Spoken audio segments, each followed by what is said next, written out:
county. Correct. Are they gonna have to do this too? They're not part of the Metro County New Prague. They're not in Scott County. Not Correct. 1 inch of it. Mayor, if I So it may. is not. It's all leasehold. It's all out of the Metro counties. Mayor? Yes. If I may, we're talking about actually two different things right now. To the extent what you're focused on is the non-conforming use language that staff has in front of you. The language here complies with state statute that applies to every city in the state. Okay. It does not, it's not metro versus non-metro. It's a state statute that applies across the state to all non-conforming uses. So the change that we're talking about here isn't driven by metro at all. Okay. The changes that are coming up in a minute that will bring your zoning map, the way your properties in your city are zoned, into conformance with your comp plan, that is a metro area issue. Metro cities are required to have comp plans and are required to have them updated every 10 years. And in turn, as you update your comp plan, you must bring your zoning ordinance into compliance with your comp plan. That whole program is monitored, administered by the Met Council, and so that is a metro city issue. New Prague would otherwise be in the metro area, except they're statutorily removed. They went and lobbied to get removed from that and did so. Were all these homeowners sent a letter about the public hearing that their houses will be non-conforming? Correct. Are you talking about the next public hearing, the rezoning? Yes. I'm talking about this one. It says you can't make changes to your home. There was proper notification in the newspaper, but no, all the property owners were not notified. Because their properties are all gonna lose value. We got all of Meridian Street, from Neil's Bar to the helicopter, is commercial on one side of the street. And then people don't know about this, and they can never put a deck on, or they can't enlarge their house. I'm gonna name a guy's name, Gary Smith, lives on the corner of Prairie and Meridian. His garage was dilapidated. He was a good citizen, tore the old garage down, built a new one, at the same place, same size. But he had to get a CUP and pay $500. Extra, over above the permit. That was changed after that to 200. But now he wouldn't be able to build a new garage, is that correct? Is that correct? That's correct. That's ludicrous. I'll never vote for that. The state's wrong. It's just wrong. Their house values are gonna go way down, and they weren't even told that there was a meeting. Well, I didn't read it in the paper. would the question then be, There's 13 houses there. no, wait a minute, now, is the verbiage here for non-conforming basically being forced on us by the state? So to really address these issues like Councilman Trost, do we have to really actually look in detail at the zoning map? We could do that at the next public hearing. We could take them out of commercial. Yeah, I know, but I'm just trying to figure out which is the important thing to do here, because I'm actually agreeing with you in a lot of ways. They didn't want to be in commercial when we put them into that. And then last year, or the year before, staff and some of the council people wanted to put all of Walnut Street commercial. Now, all their houses would have been involved in this. But thanks to, some of us were against that. And a lot of people showed up, but there was a public hearing. But the city, a lot of the city and the council wanted that.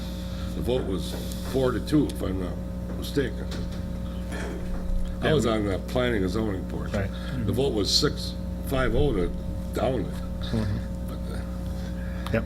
But you wanted to make that whole, both sides, all the way to the river, commercial. Now, their houses, you could never do nothing to. So I think we gotta get the people out of commercial that have homes. They can't build a deck. Well, the flip side is, I you've wouldn't- got businessmen who are in R3, and they can't do anything either because they're zoned residential and they're trying to run a business. Well, we have the opportunity to change that to commercial. Sounds like we got some more conversation on this one. I mean, you're both making good points. If, State statute says we have, that they'll do it if we don't. right. Is that true? Mayor and council members, I think there is a significant risk that if the city doesn't change its non-conforming use code language to be in accordance with state law, and this language that's in front of you tonight is perfectly in accordance with state law, that someone later down the road could say, if you're granting a CUP to somebody to expand a nonconformity, that that does not comply with state law and you can't do it, even though your code language may say it. So yes, I think there is a real risk of that happening, and I would advise you to have non-conforming use language that complies strictly with what state statute says. Now, the issue about how you should zone properties, which is the next item on your agenda, I mean, that obviously is entirely up to you. There is no state mandate about how you zone individual properties. That's a decision for you and for your comp plan, not for state law. But I would encourage you to have your city code regarding nonconformities comply exactly with what state statute says about Right, nonconformities. and then we can talk about individual properties or Right. individual parts of the city Correct. in the next, during the next public hearing.